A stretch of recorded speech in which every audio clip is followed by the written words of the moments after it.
اچھا سر، ایک سوال وہاں یہ ہوا تھا کہ انہوں نے بھٹی صاحب نے کہا کہ جو اہل بیت اور امام حسین علیہ السلام رضی اللہ تعالیٰ عنہ کی شہادت کے بعد شمر یزید، ہم ان کو برا جانتے ہیں، دشمنان اہل بیت جانتے ہیں، ہم نے ایک عام مسلمان بھی ماننے والا اپنے بچوں کے نام نہیں رکھتا ہوں، ایک دشمن کے تو جو اگر ائمہ اطہار اور اہل یعنی صحابہ کرام خلفۂ راشدین کے درمیان اگر کوئی عداوت یا کوئی دشمنی یا کوئی تعصب یا کوئی اس قسم کی گڑبڑ ہوتی تو پھر وہ ان کے ناموں پر اپنے بچوں کے نام کیوں رکھتے؟ تو ان یعنی کے یہ نام پہ میں نہیں پڑھ رکھے دوں، نا. یعنی وہ یعنی عمر، عثمان، ابو بکر، دیکھیں، اور پھر یہاں ہی سوال لے لیں کہ حضرت جو تھیں وہ حضرت جعفر رضی اللہ تعالیٰ عنہ کی جو زوجہ محترمہ اور سوال ہے، اور رضی اللہ سوال ہے، مکس تعالیٰ نہ عنہ، کریں.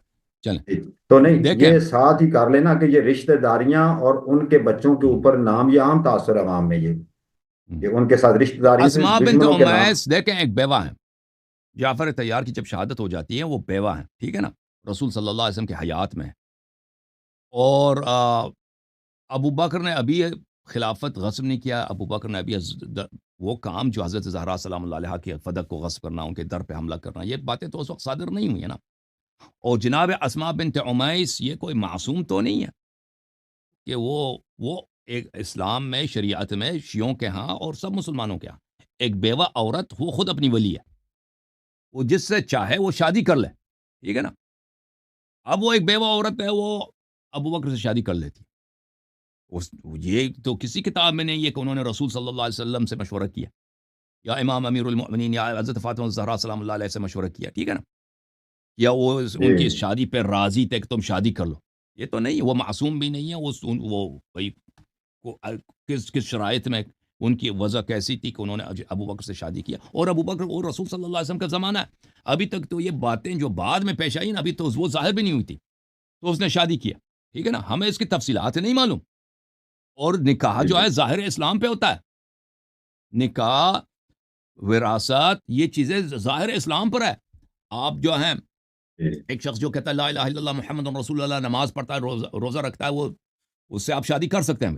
اب اس کے دل میں وہ بعد میں جا کر کیا کرے گا، یہ نکاح کے لیے کوئی شرط نہیں ہوتی کہ آپ اس کو دل سے، اس کے دل سے نکال دیں کہ بھئی وہ اس کے دل میں ایمان ہے بھی کہ نہیں، ٹھیک ہے نا. یہ اس بات کے لیے.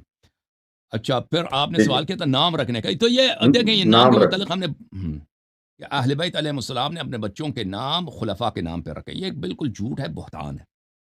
دیکھیں، ابو بکر جو نام نہیں تھا، کنیا تھا امیر المؤمنین علیہ السلام کے ایک بیٹے کا، ان کا نام تھا عبداللہ، ٹھیک ہے نا. کنیا لوگ رکھتے ہیں. کنیا کون رکھتے ہیں؟ لوگ کنیا رکھتے ہیں. یا فلان کا والد، شاید ان کا کوئی بیٹا تھا، بکر بیٹا تھا یا نہیں تھا، مجھے نہیں معلوم. انہوں نے اور کسی نے نقل نہیں کیا یہ ابو بکر اپنے قحافہ کی وجہ سے ان کو ابو بکر کہا ہے، اس کی محبت میں لوگوں نے اس کو ابو بکر بولا ہے. یہ کسی روایت، کسی حدیث میں نہیں ہے. سمجھ رہے نا. چلیں آگے بڑھ یہ جو آگے کہتا ہے کہ بڑھتے ہیں۔ ابو بکر کی محبت میں رکھا ہے، وہ ہم حدیث ہمیں دکھائیں. ایک بیٹے کا نام یا تو عمر تھا یا امر تھا. یہ ہم نے اس کی کیونکہ بہت توضیح دیا، میں اس کے مسانید نہیں دکھاتا. یا امر تھا یا عمر تھا. ہم مان بھی لیں عمر جی تھا، تو کس کتاب میں لکھا ہے کہ عمر بن الخطاب کی محبت میں رکھا تھا؟ کس کتاب میں لکھا ہے کہ انہوں نے عمر بن الخطاب کی محبت میں یہ نام رکھا تھا؟ کسی کتاب میں نہیں. عمر نام اس زمانے میں بہت تھے.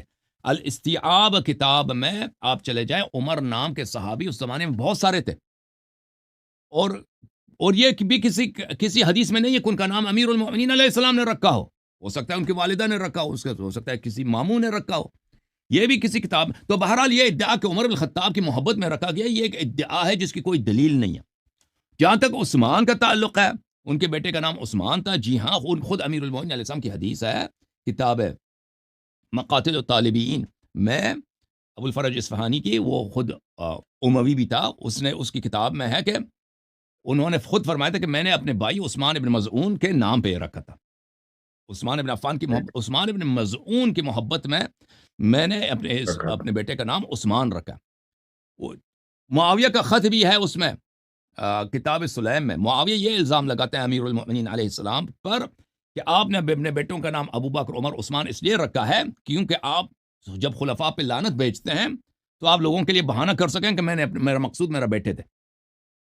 اس نے جو کتاب سلیم میں معاویہ نے کہا تھا کہ آپ اتنے خلفاء کے دشمن ہیں, آپ عثمان کے قاتل ہیں, آپ کو ان سے دشمنی ہے, جو شیخین ہیں ان سے آپ کو حسادت ہے, بیٹوں کے نام بھی اسی لیے رکھیں تاکہ آپ ان کو لعنت جب کریں نا تینوں کو, تو لوگ اگر کوئی غیر آدمی سن لے تو آپ یہ بہانہ کر سکیں کہ یہ آپ ان خلفاء پہ لوگوں کو یہ صفائی پیش کر سکیں کہ نہیں میں اپنے بیٹوں کو لعنت کر رہا تھا, ان کو خلفاء میرے مراد نہیں تھے. لیکن یہ معاویہ کا الزام ہے, یہ اہل بیت علیہ السلام کا قول نہیں ہے, یہ معاویہ کا الزام ہے, ہمارے لیے اس کی کوئی تصدیق کرنے کی ضرورت نہیں ہے جی. لیکن میں یہاں پر آپ کی خدمت میں پیش کرتا ہوں ان کی اپنی کتابوں سے کہ امیر المؤمنین علیہ الصلاۃ والسلام کا جو موقف تھا شیخین سے وہ کس طرح کا موقف تھا. ملاحظہ کریں میرے محترم ناظرین, یہ کتاب صحیح مسلم چھاپ دار الفکر, یہاں پر باب حکم الفی میں حدیث نمبر 4468 ہے.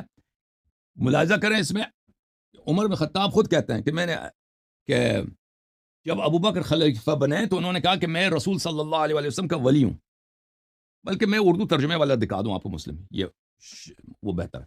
یہ صحیح مسلم ہے, بشرح ہے کون ترجمہ کون ہے, وحید الزمان صاحب کا ترجمہ ہے. یہاں پہ ملاحظہ کریں وہی حدیث انہوں نے پیش کیا.